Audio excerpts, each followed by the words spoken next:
Good morning, everyone, and thank you for being here. 2 years ago, the acting Attorney General asked me to serve as special counsel, and he created the special counsel's office. The appointment order directed the office to investigate Russian interference in the 2016 presidential election. This included investigating any links or coordination between the Russian government and individuals associated with the Trump campaign. Now, I have not spoken publicly during our investigation. I'm speaking out today because our investigation is complete. The Attorney General has made the report on our investigation largely public. We are formally closing the special counsel's office, and as well, I'm resigning from the Department of Justice to return to private life.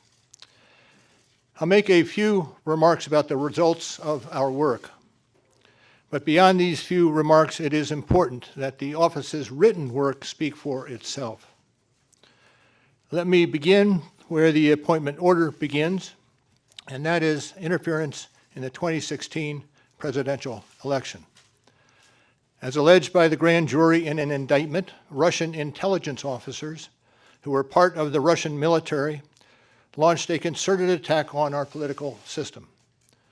The indictment alleges that they used sophisticated cyber techniques to hack into computers and networks used by the Clinton campaign. They stole private information and then released that information through fake online identities and through the organization WikiLeaks. The releases were designed and timed to interfere with our election and to damage a presidential candidate. And at the same time, as the grand jury alleged in a separate indictment, a private Russian entity engaged in a social media operation where Russian citizens posed as Americans in order to influence an election. These indictments contain allegations, and we are not commenting on the guilt or the innocence of any specific defendant. Every defendant is presumed innocent unless and until proven guilty. The indictments allege, and the other activities in our report describe, efforts to interfere in our political system.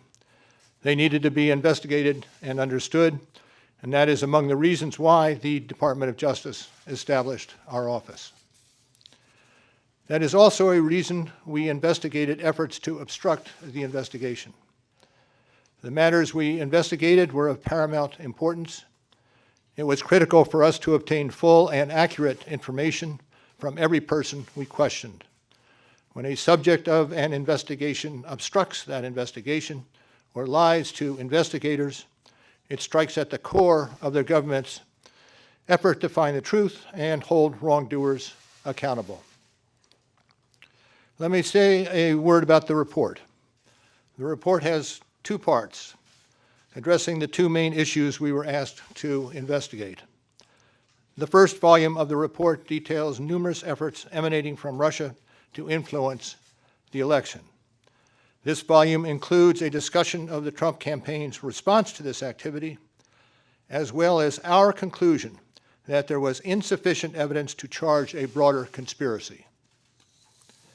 And in the second volume, the report describes the results and analysis of our obstruction of justice investigation involving the president. The order appointing me special counsel authorized us to investigate actions that could obstruct the investigation. And we conducted that investigation, and we kept the office of the acting Attorney General apprised of the progress of our work. And as set forth in the report, after that investigation, if we had had confidence that the president clearly did not commit a crime, we would have said so. We did not, however, make a determination as to whether the president did commit a crime. The introduction to the volume 2 of our report explains that decision. It explains that under long-standing department policy, a president cannot be charged with a federal crime while he is in office. That is unconstitutional. Even if the charge is kept under seal and hidden from public view, that too is prohibited. The special counsel's office is part of the Department of Justice, and by regulation, it was bound by that department policy. Charging the president with a crime was therefore not an option we could consider.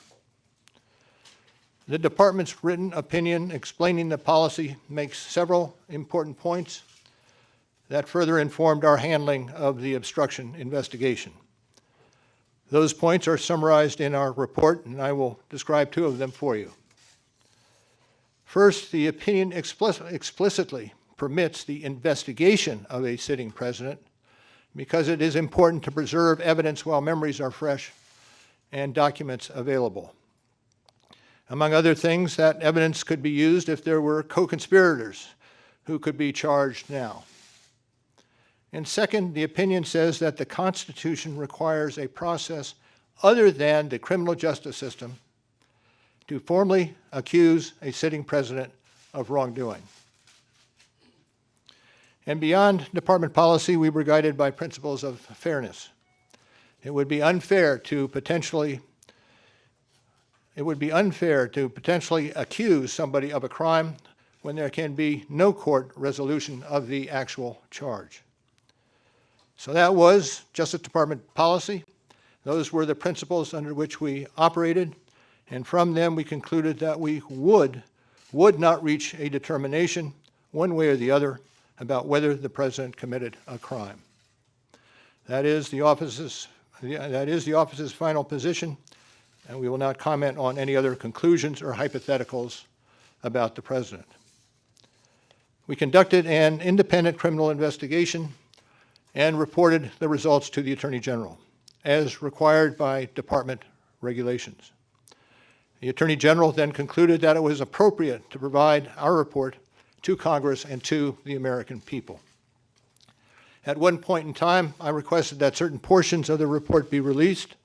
The Attorney General preferred to make the entire report public all at once, and we appreciate that the Attorney General made the report largely public, and I certainly do not question the Attorney General's good faith in that decision. Now, I hope and expect this to be the only time that I will speak to you in this manner. I am making that decision myself. No one has told me whether I can or should testify or speak further about this matter. There has been discussion about an appearance before Congress.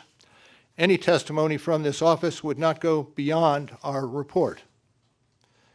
It contains our findings and analysis and the reasons for the decisions we made.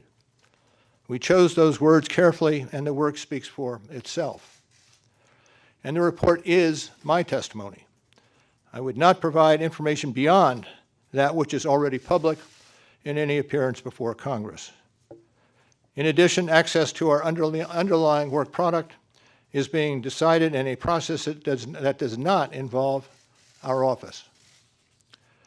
So beyond what I've said here today and what is contained in our written work, I do not believe it is appropriate for me to speak further about the investigation or to comment on the actions of the Justice Department or Congress.